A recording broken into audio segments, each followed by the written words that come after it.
Bienvenidos amigos y vecinos de Guadalhorce a este pequeño pausa para vuestra historia, nuestra cultura, nuestro patrimonio, que hoy he querido dedicar a nuestro pueblo hermano de Cazarbonela, que tiene mucha historia que contarnos, que tiene un gran patrimonio, y para ello tenemos a la persona que mejor lo conoce. Nos acompaña Francisco Gómez Armada. Bienvenido, Francisco. Paco, para los amigos, ¿no? Paco Armada, para todo el mundo. Para los amigos, para todo el mundo. Paco es, además de arqueólogo, es historiador y es investigador, pero un investigador en profundidad, que hace unos trabajos, que tiene publicaciones diversas, magníficas. Y es quien mejor nos puede ilustrar sobre esa tierra tan rica y apenas conocida que es Cazarbonela. Porque Cazarbonela tiene mucha historia, ¿verdad, Paco? Muchísima historia, y yo lo primero que quisiera daros las gracias por darme la oportunidad pues de trasladar a muchas personas que siguen desconociendo muchos aspectos relacionados con la historia y las tradiciones de Cazarbonela, pues poderlas contar y hacer que estos conocimientos lleguen a las personas que tienen a bien escucharnos.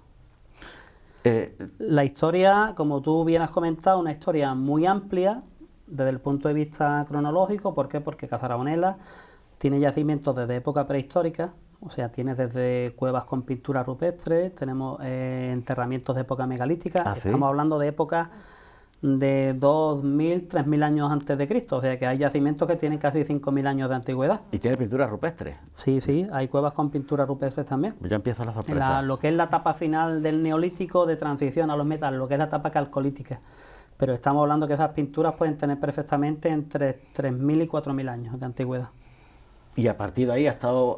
A partir de ahí, pues un poco la historia de Cazarbonela es una historia que comparten el resto de los municipios colindantes y tiene su fase prehistórica, su fase, digamos, de época de los metales, de las primeras civilizaciones, las primeras colonizaciones, ya sobre todo la más conocida, que es la etapa romana, tanto la etapa alto imperial, la bajo imperial, la de transición a la Edad Media, es decir, la etapa visigoda, lo que nosotros conocemos los técnicos como etapa tardorromana.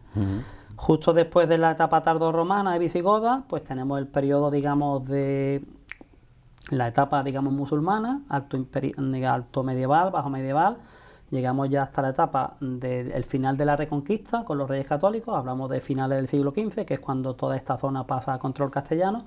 Y a partir de ahí, pues se inician, digamos, un nuevo proceso histórico. Las repoblaciones, los trasvases de población, la presencia, digamos, morisca en Cazarbonela, que fue muy importante hasta el año 1570, que es un dato que sí me gustaría resaltar, porque en la zona, digamos, de Sierra de las Nieves, a la que nosotros pertenecemos, la comarca, pues Cazarbonela siempre fue la población que tuvo más mayoría de población morisca.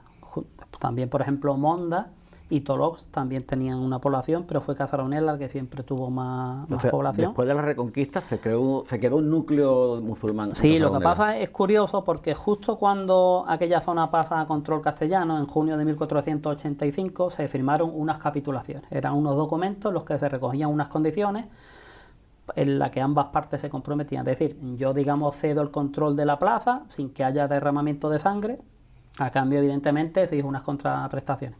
Entonces, lo que se conoce como capitulaciones. Las capitulaciones estipulaban pues las ordenanzas, la forma de vida de tanto de los residentes musulmanes que quedaron, porque un dato también a resaltar es que al principio, o sea, el intervalo de 1485 al año 1500, los monarcas permitieron que los musulmanes siguieran practicando su religión en sus zonas de culto. O sea, allí había varias mezquitas, hasta 4 mencionan los textos.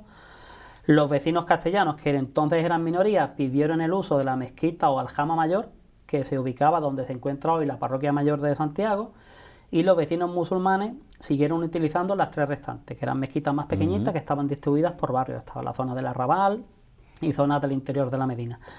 ¿Qué pasó? Pues que esta situación, digamos, de convivencia entre cristianos castellanos y vecinos musulmanes se rompe en el año 1501 por un incumplimiento de las condiciones de capitulación. Entonces hubo un intento de rebelión en la zona de la serranía.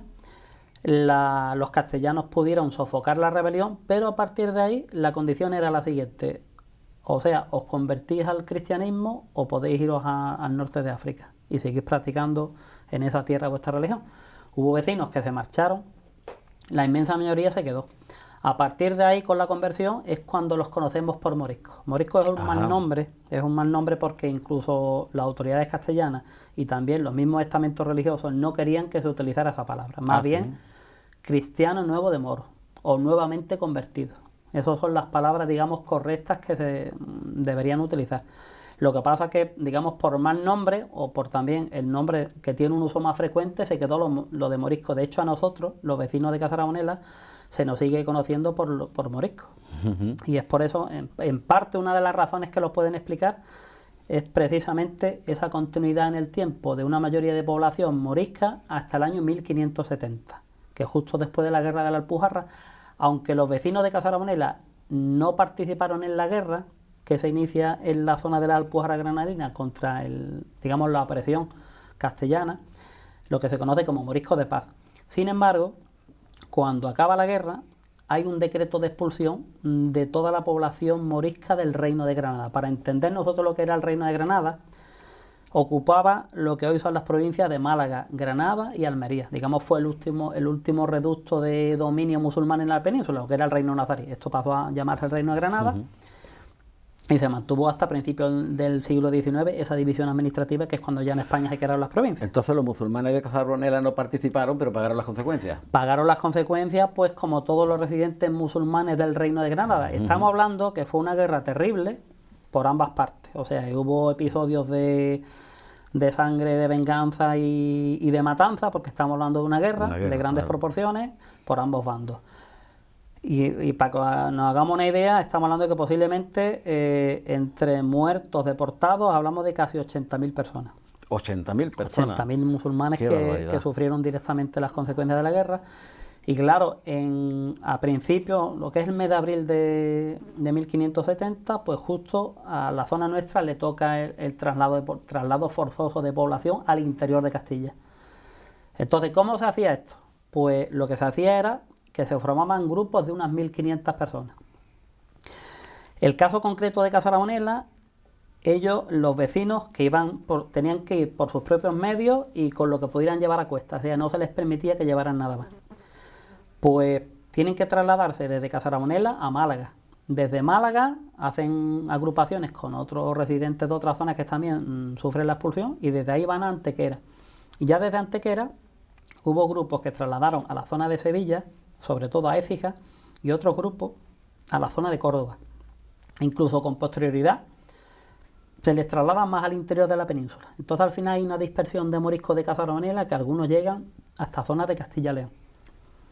Y esta situación se mantiene hasta la expulsión definitiva, que fue a partir de 1609, que termina en 1614. O sea que posiblemente moriscos descendientes de Cazarabonela, incluso muchos terminarían en el norte de África, en la zona de Turquía. O sea que hay una dispersión enorme. Habría que hacer un estudio genealógico. Estamos en ello. Lo que pasa es que eso requiere tiempo y yo, por ejemplo, tengo localizado en archivos de Écija que no están disponibles, o sea, hay que ir expresamente allí. Allí, por ejemplo, están los censos de población de los 600 y pico vecinos de Cazarabonela que fueron trasladados allí. Qué interesante. Para investigadores, recordar. Sí, porque ten en cuenta que el censo de población pues te resume las características físicas de la persona, el estado social, el oficio. Es bastante detallado. O sea, muy detallado, y eso quieres que no, para un estudio de población es muy interesante y evidentemente pues como base para unos estudios, digamos, de mayor alcance. Y a día de hoy, un estudio genealógico de un vecino de Cazarabonela, ¿se podría remontar a antepasados musulmanes? Es complicado. Te explico. He mencionado que mediados finales de 1570 se expulsa a toda la población morisca. Y queda... ¿Los que no se convirtieron? No, se expulsa a todos los convertidos, a todos. Los que eran moriscos, todos. Y las personas que quedan allí eran aquella minoría castellana, descendientes de los primeros castellanos que llegaron en tiempos de los Reyes Católicos. Hablamos de a partir de 1490. Cristianos viejos. Cristianos viejos. Entonces, hay una segunda repoblación con cristianos viejos a partir de 1575, que es lo que se menciona en esta publicación que después hablaremos.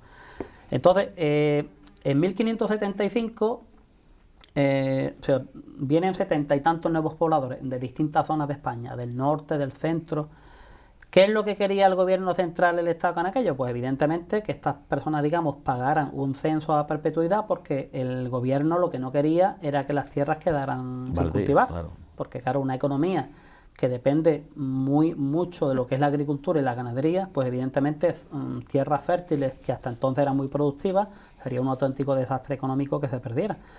Entonces, claro, pero ten en cuenta que este grupo que viene, el número es muy inferior a la población que se desplaza, con lo que la repoblación no funcionó, por lo menos no cumplió las expectativas que tenía el gobierno central. ¿Por qué? Lo sabemos porque años después de la expulsión, digamos, aparece lo que es la figura del visitador. El visitador comprobaba sobre el terreno la efectividad de la repoblación. Es decir, estas personas visitaban las tierras, el estado de los árboles. Era un delegado del gobierno a comprobar si efectivamente los repobladores estaban haciendo su trabajo, que era mantener las tierras productivas. Pues por distintos motivos, porque había gente que no se quedaba, que no, digamos, no formalizaba su situación en el lugar, entonces se marchaban, perdían también las prebendas que habían recibido al instalarse allí, y sin embargo se constata que no está funcionando. ¿Ah, sí? Que hay muchas tierras que antes estaban cultivadas y que ya no lo estaban. Entonces, quieras que no, pues fue un desastre. Desde el punto de vista económico, que en eso coinciden muchos investigadores, la expulsión fue un desastre económico. La expulsión de los moriscos de España. Estamos hablando que la expulsión de los moriscos de España a partir de 1609, pues hablamos de unas 300.000 personas que tienen que abandonar la península. 300.000 personas y una mano de obra muy productiva, porque estaban especializados en el tema de la seda, eran personas, digamos, trabajadoras que apenas gastaban, no tenían excesos de ninguno. Entonces, claro, sobre todo la nobleza siempre se opuso a que se expulsara a los moriscos, porque las tierras de la nobleza, la mayoría eran trabajadas por moriscos, y de hecho eran buenos trabajadores. ¿Qué pasa? Ahí se chocaba con el interés de la corona, que era al contrario, es decir, yo no quiero moriscos en la península. ¿Por qué? Porque sigue existiendo el problema o la influencia turca en el Mediterráneo, y yo temo de que vuelva a producirse pues una rebelión como la de la Alpujarra, que fue de envergadura. Estamos hablando de la época de los piratas berberiscos atacaban la costa. Sí, de hecho en las zonas costeras, pues las zonas costeras, por ejemplo, los moriscos tenían prohibido vivir cuando estaban todavía aquí. Porque claro, los veían, digamos, como una quinta columna, o personas que desde el interior apoyaban las incursiones berberiscas que venían desde el norte de África. Además, hay algunas incursiones muy sonadas en la costa de Almería, de asaltar pueblos, llevarse a cientos de cautivos que después los tenían que rescatar. Eso era permanente. Y de hecho, se invirtió muchísimo dinero en la defensa costera. Uno de los motivos de la rebelión de los moriscos, de la Alpujarra, de la zona de Granada, es porque había un impuesto que era la farda costera. La farda costera era un impuesto muy gravoso para los moriscos, y solamente la pagaban ellos, que es lo que ellos se oponían. Dice, bueno, si la defensa es para salvaguardar las vidas, los intereses de todos, cristianos y moriscos, ¿por qué solamente tenemos que pagar a nosotros? Claro. Y de hecho nosotros aquí, por ejemplo, en esta publicación se recoge la cantidad anual que tenían que pagar en el concepto de la farda. Esa historia se recoge en el mosaico de la Virgen de los Remedios, el pirata turco con el cristiano metido en el baúl. Sí. Eso forma parte de todo lo que es la literatura del siglo de oro. Por ejemplo, ahí tenemos Cervantes, en aquella que estuvo época, preso en Argel. Eso era impactante. Cervantes ejemplifica a la perfección lo que es la España que a él le tocó vivir. Y en Cazarbonela, ¿qué restos arqueológicos destacarías tú? En Cazarbonela, a ver, el resto, digamos, principal, más emblemático y más accesible es el castillo. El castillo hasta ahora nunca se ha llevado a cabo una intervención arqueológica. Se han hecho distintas actuaciones de puesta en valor de lo que es el edificio y el solar. ¿De qué época el castillo? El castillo, hay estructuras que son de época romana. ¿De época romana? Sí, pero lo que son las estructuras principales conservadas, las últimas son de época nazarí. Hablamos del siglo XIII-XIV. Incluso también hay estructuras anteriores de época emiral califal, siglo IX, siglo X. El castillo, desde el punto de vista, digamos, estratégico militar, cuando adquiere un mayor protagonismo es durante la rebelión de Omar Ben Hafsun contra el califato de Córdoba, en el siglo X, a principios del siglo X. Sabéis que Omar Ben Hafsun se rebeló. Él realmente lo que quería, lo que planteaba, era un estado independiente de Córdoba. Entonces él no quería el control de Córdoba y él intentó crear su propio estado. Entonces había, digamos, una fortaleza, un núcleo central, que era la zona de Bobastro, la mesa de Villaverde, y había una serie de fortalezas en distintos anillos defensivos que formaban parte de ese territorio que durante casi más de 40 años estuvo ajeno al control de Córdoba. Casa Aragonela era una de las fortalezas que formaba parte de este territorio controlado por Omar Ben Jasón. ¿Se puede visitar el castillo? El castillo sí. El castillo. ¿Se pueden distinguir las fases constructivas? Sí, porque ¿verdad? El castillo a día de hoy se puede visitar sábado, domingo y festivo. Hay un horario de apertura desde las 10 de la mañana hasta las 6 de la tarde. El castillo tiene un centro de interpretación pequeñito en el que hay una maqueta donde hay una reconstrucción, digamos, había una reconstrucción ideal de lo que es el edificio del castillo y también de lo que era la ciudad islámica. O sea, porque nosotros entendemos el edificio en el contexto en el que se enmarca. Una reconstrucción histórica. Y después también el centro dispone de una serie de paneles informativos específicos sobre distintos aspectos relacionados con el mundo islámico y con la etapa medieval en general. O sea, por ejemplo, hay planos del castillo actual donde se señalan las distintas estructuras y cada estructura a la época que pertenece. Hay una reconstrucción ideal de cómo podía ser el castillo en base a los datos que tenemos y distintos aspectos relacionados con la vida en la Edad Media, desde por ejemplo planos de una mezquita, el tema de los molinos, muy interesantes para el tema de la agricultura, sobre todo el tema del aceite, la harina, incluso datos específicos de cómo estaba compuesta la población en aquella época. Era una población muy variopinta, que muchas veces pensamos que la población es uniforme, ¿no? Porque los contactos han existido siempre, los movimientos de población han existido siempre, y ese cruce entre distintas personas de distintos sitios, que es lo que al final enriquece al territorio, pues existía en Casa Aragonela como existía en muchas zonas colindantes. Y le daba su propia peculiaridad. Sí. ¿Y los cultivos estrellas en aquella época?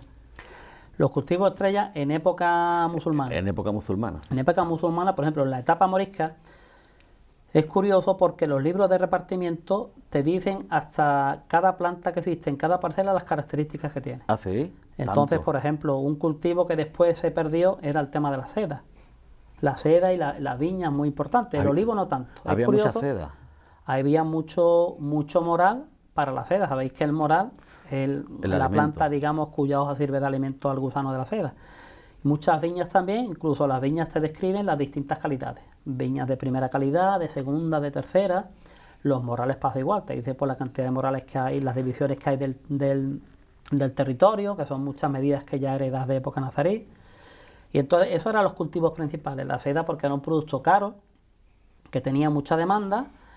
La uva por la uva pasa, no tanto por el vino, porque el musulmán, pues por precepto no puede consumir vino, aunque sí es cierto que tenemos datos de moriscos que tenían sus que propias se fórmulas. aficionaron. Es que es como todas las cosas. Y ya te digo, como cultivo estrella, la seda y los morales. Y el olivo, algo residual, más para consumo interno, no tanto como un producto de exportación. Ha cambiado mucho lo que es la fisonomía del paisaje agrario. Incluso si nosotros pudiéramos ver, por ejemplo, la zona de Casa Aragonela en el siglo XIX, 1860-1870, no tiene nada que ver con el paisaje que tenemos hoy día. Porque en esa época, y casi hasta esa época, el cultivo es un cultivo que se implanta a raíz del dominio castellano, que es el cultivo cerealista. Es que es muy distinto al que existe en época musulmana. Claro. El de época musulmana hay mucho cultivo de huerta, muchas zonas de regadío, porque ellos son los que desarrollan muchísimo el regadío, y sin embargo cuando llegan los castellanos muchos de estos cultivos desaparecen y ellos ponen lo que es el cereal, básicamente trigo y cebada, con algún resto de viña, que existió también, había mucha viña también hasta durante el siglo XVIII. Si nosotros, por ejemplo, vemos dibujos del catastro Ensenada del municipio, se ve que en la parte de atrás del pueblo, que hoy es lo que es la ladera montaña, o sea que hoy está con pinos, entonces estaba llena de viña. Pero claro, ya en esa época igual también la pasa, que es un producto de calidad, y el vino. Pero siendo una población productora de seda, que es un artículo de lujo, era una población de primera magnitud, una población importante. La Casa Aragonela en época musulmana, morisca, tiene mucha importancia económica, y de hecho es que tenía población, la mayoría de población siempre morisca allí. El cristiano siempre fue una población muy pequeñita, en un contexto de una población mayoritaria musulmana. Ya digo, esta situación se mantuvo pues hasta 1570. Es que nosotros tuvimos presencia musulmana, porque realmente los moriscos, aunque muchos sinceramente se convirtieron al cristianismo, pero la inmensa mayoría no, porque esto es una cuestión cultural. Claro. Uno también de alguna forma, muchas veces ves televisión y ves tú que se intentan hacer interpretaciones de hechos que suceden hace 500 años. Ahora, por ejemplo, tenemos el tema este de la polémica que surgió con lo de la conquista de México. Pero es que, claro, los hechos históricos hay que comprenderlos desde la óptica de las personas o de la época en la que se producen, porque las mentalidades cambian, las circunstancias son distintas, entonces nosotros no podemos valorar hechos históricos a 500 años vista, Claro, entonces no puede ser. Y con esto pasa igual. Hay que ceñirse al hecho. Hay que no a la ceñirte interpretación. y tienes que entender las mentalidades, las circunstancias políticas, las económicas, las sociales, el contexto general en el que se enmarcan los acontecimientos pequeñitos, porque todo siempre tiene una explicación. Claro. En historia nada sucede porque sí. Todo nace de un porqué. ¿Se les dio preferencia a los criados de don Sancho de Rojas o eran uno más? Claro, cuando llegan los castellanos en la época de los Reyes Católicos, evidentemente una de las primeras cosas que hacen es que el control de la fortaleza, eso era algo simbólico, ya pasa a manos castellanas. Entonces hay, digamos, se tiene una tenencia de lo que es la fortaleza, hay una persona a cargo de la fortaleza, igual que también, digamos, al principio también había pues cargos políticos. Estos cargos políticos se repartían entre musulmanes y castellanos, pero lo que es en sí la parte militar pasa directamente a los castellanos. Es evidente, el Estado, digamos, pagaba una cantidad anual para el mantenimiento de la fortaleza y de la guarnición de la misma. Eso es cierto. Lo que pasa es que también es cierto que, digamos, los tenentes de la fortaleza, pues los dineros había veces que tardaban o que no llegaban. Entonces, ¿qué pasó con la fortaleza? Porque mucha gente me pregunta, bueno, ¿y la fortaleza por qué se encuentra en el estado de deterioro que tiene? Pues por distintos motivos. Primero, porque cuando ya el edificio deja de tener un uso militar, se empieza a deteriorar. Ya no se invierte porque al Estado no le interesa. No se mantiene. Hubo, por ejemplo, fortalezas como el Burgo, que en su momento se desmantelaron. Esta al principio se mantuvo porque también una cosa importante a señalar, cuando en la época de los Reyes Católicos, pues había tierras que estaban directamente bajo su control, era el caso de Cazarabanela, y otras que pertenecían a los nobles. Entonces Cazarabanela siempre fue una zona controlada directamente por los reyes. Entonces ellos mantuvieron la fortaleza, pero esta fortaleza con el tiempo, cuando ya desaparece el problema morisco y el problema de las incursiones, digamos, de turcas, pues entonces ya la fortaleza se empieza a deteriorar, no se invierte. También, ¿qué pasó? Pues parte del edificio se utilizó en parte como cantera, pues para las construcciones que se hicieron con posterioridad. Para reutilizar las piedras. Otras partes sufrieron pues desde movimientos sísmicos, un terremoto muy famoso que hay documentado a finales del siglo XV que afectó a gran parte de la estructura del edificio. Incluso a principios del siglo XX hay recortes de prensa, a principios del siglo XX todavía había estructuras importantes conservadas, torres en distintos sitios. Pues tenemos una noticia curiosa de una torre que creo que fue sobre 1915 o 1917, se derrumba, mató a una persona porque cayó en edificios colindantes y otras partes del edificio tuvieron que volarlas con dinamitas porque amenazaban con caerse sobre parte del vecindario, sobre todo en años de lluvia. O sea que el aspecto actual pues responde a todos estos condicionantes. Con tanta rebelión, con tanto morisco, con tanta guerra, la entonces Inquisición se cebaría en el lugar. Bueno, verás, sobre la Inquisición hay mucho tópico. Vamos a ver, una cosa que yo me gusta dejar, yo soy investigador y un investigador siempre pues actúa desde el punto de vista científico, no pasional, porque las cosas hay que hacerlas con la cabeza y no con el corazón, porque podemos cometer graves errores. Sobre la Inquisición tenemos, digamos, tendencia, la mayoría, a hablar mucho, pero se habla más por oída y por la imagen, digamos, que se nos ha vendido negativa. A ver, las cosas claras. La Inquisición no deja de ser un instrumento de control mental que está al servicio de la corona. Eso hay que dejarlo claro desde el principio. No está porque sí, y evidentemente un instrumento represor pues hace su trabajo, que es reprimir. Pero sobre todo también es un instrumento de control social porque, como acabo de comentar, hay que entenderlo en el contexto de la época. La Inquisición viene a España porque la solicitan los Reyes Católicos. La Inquisición fue una institución medieval, entonces los monarcas la solicitaban al Papa de Roma. El Papa la concedía. ¿Cuál es la diferencia de la Inquisición española con respecto a otras Inquisiciones? Porque hubo otras Inquisiciones, pero solamente se habla de la española. Y ya tendríamos que meternos también en el tema de la leyenda negra, que tanto daño ha hecho a nuestro país, y haciendo. Pues en el caso concreto de la Inquisición española, a diferencia de otras Inquisiciones, estaban directamente bajo el control de los Reyes Católicos, y no bajo el control del Papa. Entonces la Inquisición empieza a funcionar, tiene, digamos, distintas etapas de una institución que funciona desde 1478 hasta 1834. Ojo, Estamos hablando de más de 300 años. Sí, Si quieres sí, que no, sí. eso también condiciona y define lo que es la trayectoria histórica de un país como el nuestro. La Inquisición al principio actuó contra los judíos. Cuando desaparece La amenaza el judía. problema judío, se centra en los moriscos y en los protestantes. Entonces, la Inquisición la solicitan los Reyes Católicos, pero Sí. ya existía de antes. Claro, es una institución medieval. Es que, a ver, siempre el control religioso y mental ha existido siempre en las distintas culturas. Unas veces con más intensidad. Hoy día también, pues hay muchos sitios en los que sigue existiendo, de otra forma, De pero otra sigue forma. existiendo. O sea, no hay, desgraciadamente, en el mundo que hoy vivimos, y hablo ya a nivel global, pues hay países en los que la libertad, la verdad, que está muy restringida. Libertad de pensamiento, libertad de acción, es muy triste, pero es la realidad, ¿no? Y ojalá las cosas cambien en un futuro. Pues ya te digo, la Inquisición es un instrumento de control social y mental que sirve a la corona. En tus investigaciones te has encontrado muchos vecinos de Cazarbonela procesados por la Inquisición. Sí. ¿Te has encontrado Sí, muchos? mira, os cuento, verás, la Inquisición funciona, digamos, por distritos. Aquí, por ejemplo, en 1526, os he mencionado al principio, llega a España en 1478. Bueno, pues hasta 1526 no se, digamos, formaliza el Tribunal de Granada, que estaba en Granada. El Tribunal específico de Granada se hace para el control de los moriscos. Porque nosotros dependíamos del Tribunal de Nosotros Granada. dependemos de Granada, que es de la el que ciudad de Granada. celebraba los juicios en la Plaza Viva Rambla, que todavía existe. Sí, lo que pasa es que eso eran los autos de fe, que es distinto. Ahora te lo explicamos. Mira, el tribunal se instaura en la ciudad de Granada en 1526 específicamente para los moriscos granadinos, lo que son el Reino de Granada. Hemos mencionado las personas que vivían en las actuales provincias de Málaga, Granada y Almería. Una población muy importante. Y es curioso porque aunque el tribunal está funcionando oficialmente desde 1526, sin embargo, la primera visita de distrito no llega a esta zona hasta 1560. Hasta 1500. O sea, que Sí. ese control que teóricamente tenía que ser tan exhaustivo no lo era, porque es que han pasado 34 años Claro. en los que el tribunal funcionaba y aquí la gente no sabía que existía, pero ni le había visto la cara.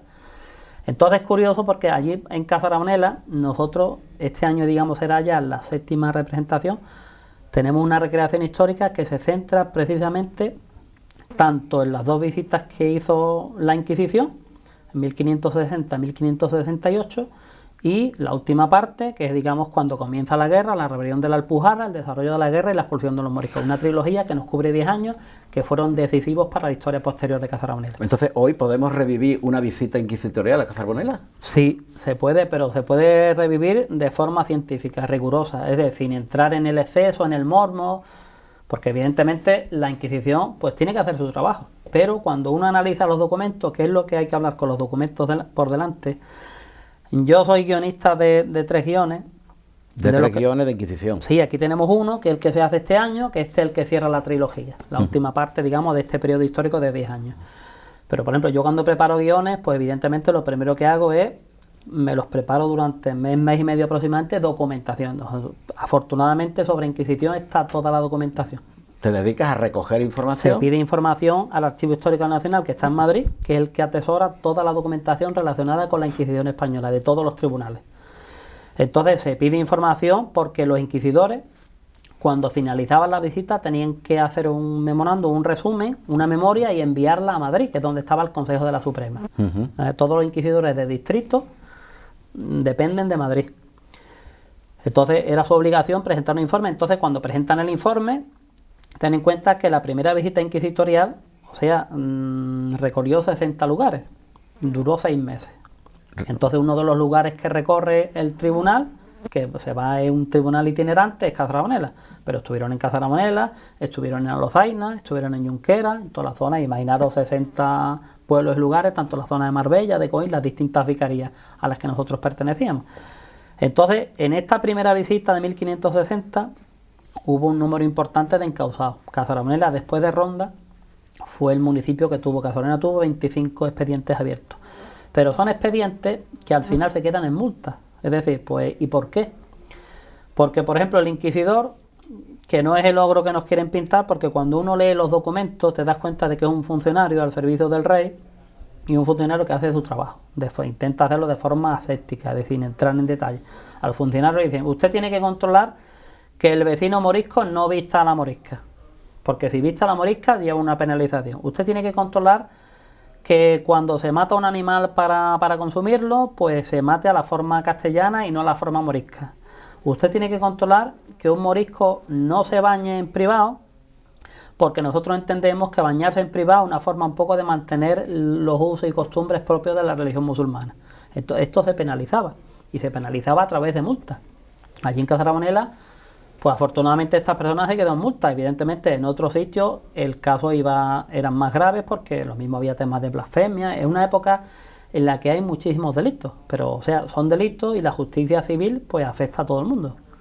Tenemos que ver la investigación o el trato a la Inquisición de forma objetiva, no como el ogro. Claro, porque precisamente esa visión muy negativa de la Inquisición, evidentemente la Inquisición tiene muchos aspectos negativos, porque quieras que no, una institución que es de control, pues es negativa. Claro. Porque cada uno quisiera pensar libremente, quisiera vestir, pero tenemos que eso enmarcarlo en el contexto del siglo XVI, donde si nos centramos en la figura de Felipe II, que es el gran ogro para mucha gente, pues Felipe es una persona que tiene la enorme responsabilidad de estar al frente de un imperio global, el primer imperio global del mundo, que eso también hay que decirlo, porque también son cosas relacionadas con la historia de España, que no todo es negativo, como se nos quiere vender desde fuera. Felipe tiene esa enorme responsabilidad, tiene Europa, tiene América, tiene el enfrentamiento con los turcos por el control del Mediterráneo, aliado con el papado. Ahí está, ¿no?, lo que es la batalla de Lepanto, ejemplo de ese enfrentamiento, de rivalidad. Pero sobre todo uno de los grandes problemas que tiene Felipe II es la disidencia religiosa que comienza en Europa a partir de Lutero. Es decir, en Europa comienzan las guerras de religión. Los cristianos, católicos por un lado, protestantes por otro, son guerras muy sangrientas. Ahí tenemos el caso francés, que fue terrible. Felipe no quería que ese escenario de guerra se trasladara al interior de la península. Entonces actuó de forma preventiva. ¿Cómo? Pues cualquier atisbo de un posible problema posterior de mayor envergadura lo cortó en seco. Cortaba. Entonces se cortó en seco con los protestantes en Valladolid.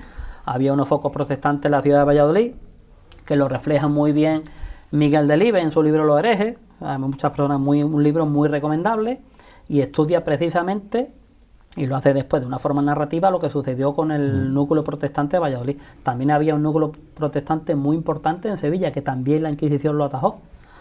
Y claro, desde la óptica de Felipe II, pues yo lo que quiero es que haya estabilidad en el interior. ¿Que esa estabilidad conlleva la pérdida de ciertas libertades? Sí, pero es preferible al desastre que está ocurriendo en el centro de Europa. Bueno, sabemos después lo que sucedió con la guerra de los 30 años, que es un conflicto que comienza por muy poca cosa y dura 30 años, desde 1618 hasta 1648, en la que España al final también se vio involucrada, y fue, digamos, ya el conflicto definitivo con Francia. A partir de ese conflicto España pierde la hegemonía, y esta hegemonía pasa a Francia, que después ya en el siglo XVIII pasó a Inglaterra y hasta el XIX. O sea que los procesos históricos van todos concatenados. ¿Cuándo podemos ver ese proceso inquisitorial en Cazarbonela? Eso se hace en septiembre. A partir del 20 y algo de septiembre dura 3 días. ¿Todos los años se hace? Sí, este año ya la séptima representación. La séptima edición. Y es fiel a la realidad, nos dice. Sí, lo más posible a la realidad. ¿Sobre qué día me has dicho? Ya habría que mirar el calendario, pero siempre nos coincide que sea viernes, sábado y domingo, el 20 y algo de septiembre. Ya mirando el calendario, de todas formas después se da mucha publicidad en prensa, en radio. O sea que es una labor de difusión muy importante, que es lo fundamental. Estaremos pendientes en el mes de septiembre para ver un verdadero proceso inquisitorial. Este año, como te he comentado, nos toca lo que es la guerra y la expulsión. Y ya el año que viene, pues si las cosas van como entendemos que deben ir, pues entonces volveremos a hacer la primera visita de la Inquisición, la de 1560. Pero tendremos en cuenta que es fiel a la realidad, y nada de romanticismo ni de fantasía. No, evidentemente cuando uno hace un guión, a ver, tienes que meter algunos elementos que enganchen al espectador, pero sin perder nunca el hilo histórico, es decir, la estructura, no, el rigor nunca, el rigor siempre existe. Y cuando vayamos a Cazarbonela, ¿qué más nos recomiendas? ¿Qué nos dices tú? Esto no te lo puedes perder. Pues mira, Cazarbonela, aparte de monumentos tan emblemáticos, pues como el castillo, la parroquia de Santiago, que merece la pena, muy interesante, sus zonas que tiene de enterramiento. Después también, muy interesante, lo que es el Molino de los Mizos, que es un antiguo molino de aceite y a su vez harinero. Está restaurado lo que es la parte de aceite.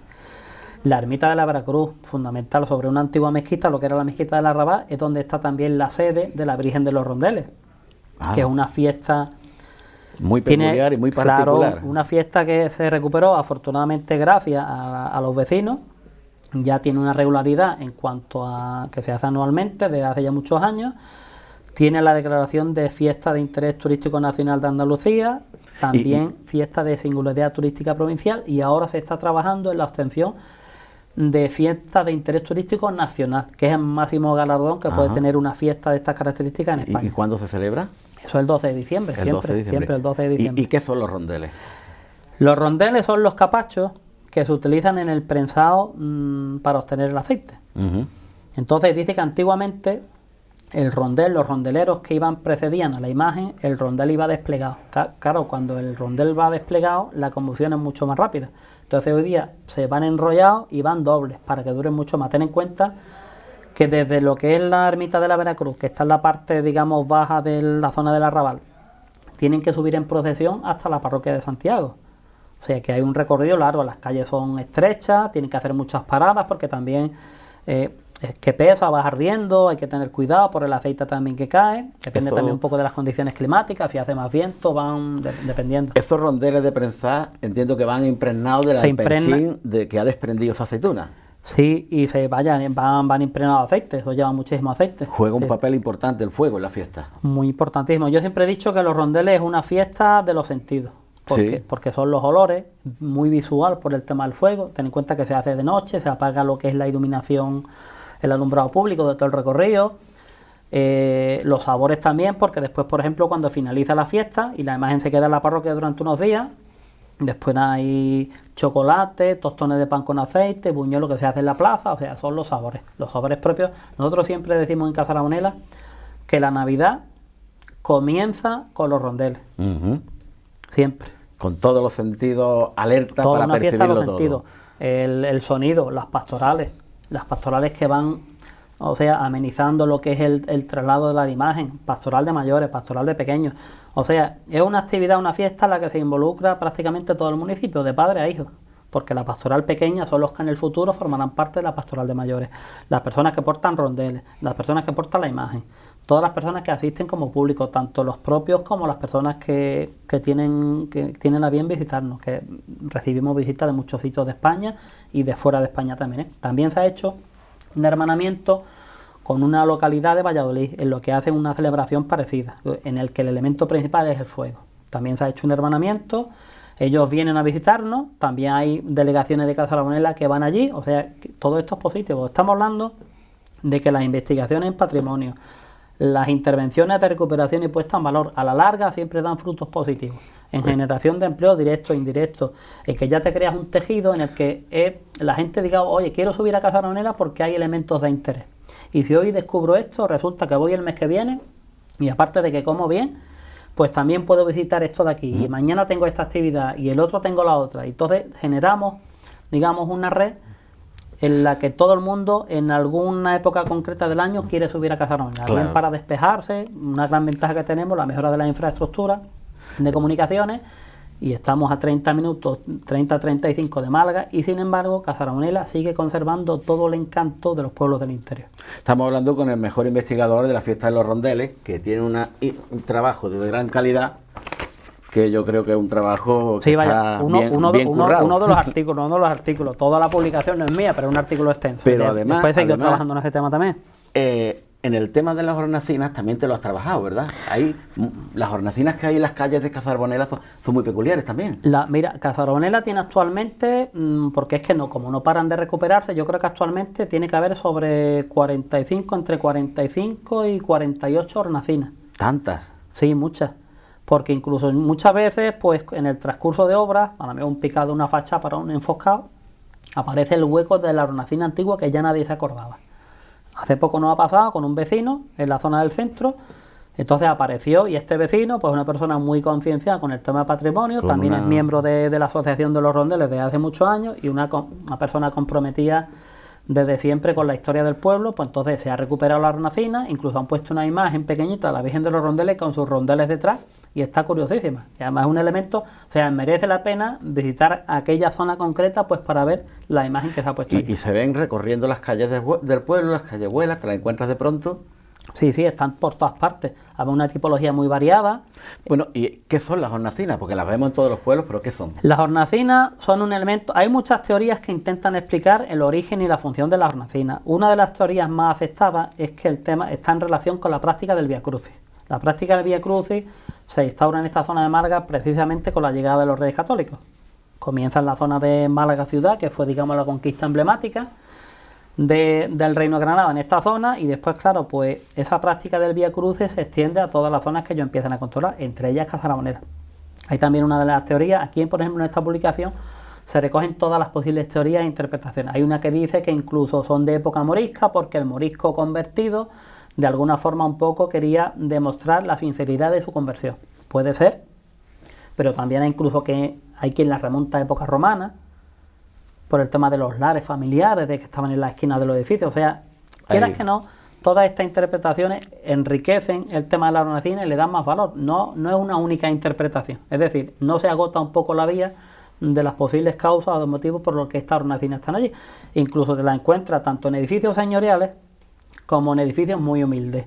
Desde la más simple del mundo, que es simplemente un arco encalado, a otras que llevan una decoración más barroca. O sea, incluso ya te digo, aquí se recoge parte de esa tipología con las interpretaciones. Porque quiere decir que una hornacina era una parada de la procesión, sí, del Vía o, Crucis, de la peregrinación, claro, para rezar un rosario. Sí, de hecho, o sea, allí, afortunadamente, y gracias a la iniciativa de varios vecinos, colectivos y hermandades, se ha recuperado la práctica del Vía Crucis. Entonces hay personas, pues ya al principio empezaron con poquito, pues ya se ha consolidado y ya todos los años pues tiene sus fechas concretas para la práctica del Vía Crucis. Ahí está la posibilidad abierta pues para las personas más creyentes. Hay personas que asisten por sus creencias religiosas, hay personas que asisten porque es una experiencia que les motiva, igual que por ejemplo cuando se hace el Camino de Santiago. Yo he hecho parte del camino y el camino se hace por muchos motivos. Se hace desde un punto de vista cultural, histórico, artístico, religioso, que es la parte principal, y con las hornacinas pasa igual. Es un elemento patrimonial que nos define, que nos singulariza, un elemento patrimonial que enriquece lo que es el acervo histórico y cultural del municipio. Muy personal de cada pueblo. Sí, sí, sí. Y yo me voy a Cazaramonela, yo veo todo eso porque yo quiero ir, yo quiero verlo. Yo he estado, pero quiero ir más. ¿Tú qué me recomiendas que coma cuando vaya allí? Allí en Cazaramonela el plato típico de toda la vida es el pipeo.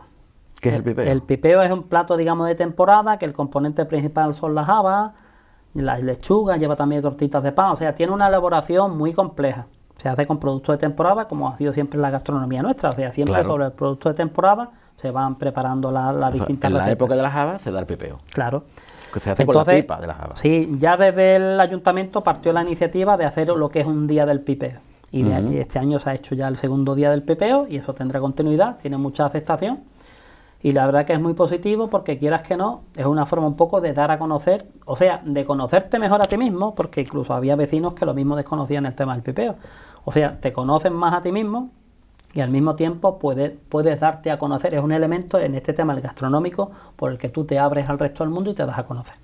Y evidentemente, junto con la gastronomía está la cultura, y entonces lo ideal es que la persona que visite Cazaramonela pues tenga su recorrido cultural. Evidentemente que disfrute también pues de los placeres de la comida y de la buena compañía y también un poco de la idiosincrasia y del carácter de la gente cazarana. Nosotros somos personas muy abiertas, desde el más pequeño al más mayor, y personas muy comunicativas a las que no le importa dar cualquier tipo de información y ayudar en lo que puedan. Y no nos cabe duda que nuestros televidentes, que son personas con mucha cultura y que van a aprender, van a disfrutar mucho yendo a Cazaramonela. ¿Qué tiene que ver Cazaramonela con Cazapalma? Cazaramonela con Cazapalma es porque, digamos, esto forma parte un poco de aquellas personas también que ayudaron a los monarcas durante la guerra de Granada. Ah, pues durante claro, porque durante la guerra, muchos nobles, evidentemente, la guerra de Granada supone un gasto enorme.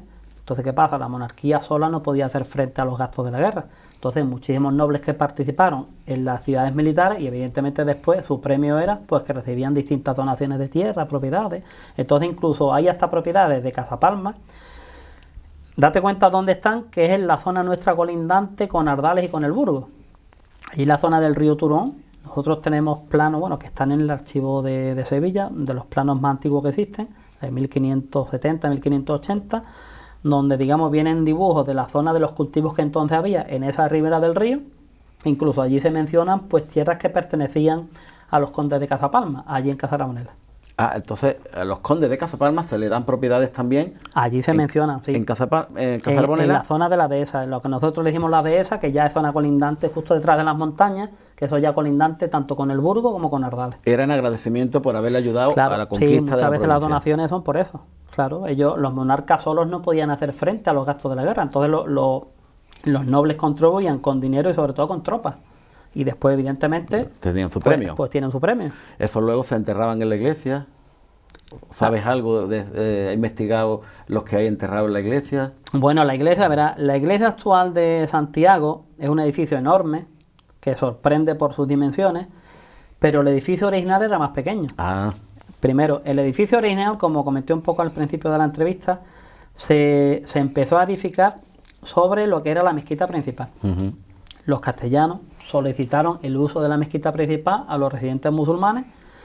Eso fue en 1496 aproximadamente. Entonces los musulmanes ceden el uso de la mezquita mayor, ellos siguen utilizando las 3 restantes, y ya desde el principio los castellanos pues empezaron a ampliar el edificio que había antiguo era más pequeño, entonces incluso compraron algunas propiedades colindantes, entre ellas un molino, porque así viene la documentación. El molino se echa abajo y se empieza a construir el edificio actual. Y se amplía. Se amplía. Incluso una de las últimas ampliaciones es la zona de la capilla del Sagrario, que da directamente a la plaza principal, que esa capilla se construye en el siglo XVIII. Eso es por donación de particulares. Además, tiene una decoración totalmente distinta al interior de lo que es la parroquia en sí. El cuerpo principal es más austero porque es más del XVI, y sin embargo la zona de la capilla del Sagrario es una zona barroca con muchísima decoración, que ya más propia del XVIII. Entonces ellos construyen la capilla y un entierro particular, porque como sabemos, en aquella época todo el mundo se enterraba en la parroquia. Exacto. Evidentemente la disposición de los enterramientos en la parroquia también respondía un poco a la posición social que tenía cada uno. Entonces pues las personas que tenían medios, pues como siempre ha sucedido, pues las personas de preferencia, y después pues el común de los vecinos, pues en unas zonas que hay subterráneas, en la zona del jardín, que también era un cementerio.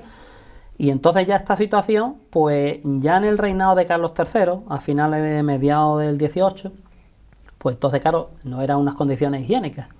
Pues ya se empezó un poco a legislar desde el gobierno, desde Madrid, diciendo que los distintos ayuntamientos, los distintos municipios, tenían que dotarse de cementerios fuera de los núcleos urbanos.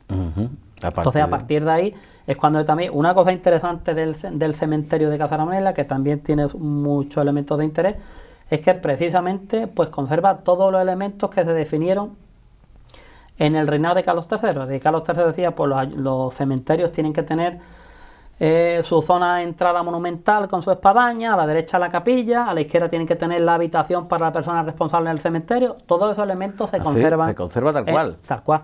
Qué en el cementerio de Cazaramonela. Qué interesante. O sea, que otro elemento de interés. Justo en la entrada hay un panel informativo donde se explica todo eso. Para los estudiosos de la arquitectura histórica. Y sobre todo de las costumbres, de lo que, oye, ¿cómo funcionaba la gente en esta época? Pues resulta que al principio todo el mundo en las parroquias, después de las parroquias fuera, o sea que...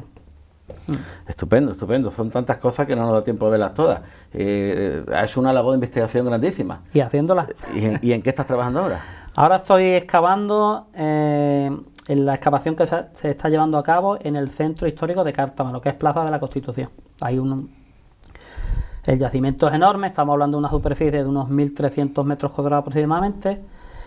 Este año, digamos, estas excavaciones comenzaron en el año 2005, han tenido distintas fases, ahora estamos en lo que es la fase 2019-2020. A su vez, este año de excavación tiene 2 fases principales, ahora nosotros estamos trabajando en lo que es la parte alto imperial.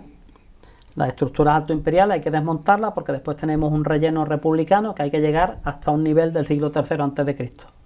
Esa es la primera fase de excavación. Y la segunda fase de excavación, pues tenemos que tocar lo que es la parte tardorromana. O sea, todo lo que es la etapa visigoda, bizantina, alta edad media. O sea, lo importante del yacimiento de Cártama es una doble vía. Primero, que es un yacimiento que en un espacio reducido, pues tiene una continuidad en el tiempo de casi 2.300 años. ¿Por qué? Porque hay estructuras de bronce final, se descubrió una cabaña del bronce final del siglo VIII aproximadamente, justo con el comienzo también de los inicios de las colonizaciones fenicias y griegas en esta zona. Después pasa a lo que es iberopúnica, o sea, hay una presencia ibérica en Cártama muy importante, tanto en el núcleo histórico como en alrededores. Púnica también porque hay unos lienzos de murallas enormes que son casi coincidentes pues con la Segunda Guerra Púnica, el enfrentamiento ya con Roma. Después pasamos a una fase alto imperial, época siglo I, siglo II, y mediados del tercero. Después pasamos a una etapa, digamos, bajo imperial, tardorromana, alto medieval, y ya es curioso porque todo lo que es la zona actual de excavación en época medieval, hablamos del siglo XIV-XV, era un vertedero. Entonces, ¿por qué? Porque la gente se replegó hacia la zona de donde hoy se encuentra la ermita, que es donde estaba la fortaleza principal y la zona principal de población, y toda aquella zona se convierte en un vertedero que está lleno de pozos de basura. Los pozos para nosotros son muy interesantes porque un pozo te da muchísima información, sobre todo de cerámica, de hábitos alimenticios, y sale un material muy bueno. De hecho, en este programa de excavación, en el que estamos 2 arqueólogos, hay 8 peones también, hay un restaurador y un director facultativo. Y digamos, los 8 peones están en los primeros 6 meses, nosotros como arqueólogos estamos al año completo, y los otros 6 meses entra otro grupo de 8 peones. Es decir, estamos hablando de que a lo largo de un año hay 20 personas que encuentran empleo en ese programa de empleo. Con la formación que te da, evidentemente, con el tema de la remuneración económica, que también es muy importante, y sobre todo muy importante para Cártama. ¿Por qué? Y en este sentido sí que hay que valorar la actitud positiva que mantiene la administración pública en Cártama, es decir, el ayuntamiento. ¿Por qué? Porque el ayuntamiento hizo una apuesta firme por esta recuperación del patrimonio desde el año 2005. Sabéis que allí estaba el antiguo ayuntamiento. El ayuntamiento, digamos, se echó abajo porque entonces se quería construir una casa de la cultura, y los responsables políticos de entonces vieron que, claro, que los restos que allí aparecían, porque ya de alguna forma se sabía desde mediados del siglo XVIII que Cártama tenía un potencial arqueológico muy importante. Pues por lo menos tuvieron el acierto y evidentemente el apoyo pues para iniciar unas excavaciones que han dado sus frutos. Y mira, el fruto más inmediato es que posiblemente a finales de verano o principios del otoño ya se inaugure el museo, donde se va a exponer parte de las muy buenas piezas que ha dado tanto el yacimiento principal como yacimientos de zonas colindantes. Es decir, también ya, quieras que no, hay una participación vecinal, la gente se anima, ve que los proyectos funcionan, que van dando resultados, eso genera empleo, hay una sinergia positiva en toda la zona, y quieras que no, esa apuesta pues por la recuperación y puesta en valor del patrimonio genera riqueza, genera empleo, supone un mejor conocimiento del sitio en el que tú vives, una forma de entender el pasado y por qué las circunstancias actuales son las que son, y una forma también un poco de darte a conocer. Entonces, las excavaciones de Cártama, según nos dice, son importantes por el empleo que aportan, por el rigor científico, evidentemente, y por el patrimonial. Claro. Y por lo que en el futuro nos queda todavía por venir. Claro, porque es que este proyecto realmente, la campaña de excavación de este año finaliza en abril de 2020, pero es que el proyecto final finaliza en 2023. Porque hay que seguir ampliando la zona de excavación, el resto de la plaza que queda hay que levantarlo. ¿Tú crees que el resto de pueblos deberían apostar por el turismo cultural? Por supuesto, porque el turismo cultural ese no falla nunca.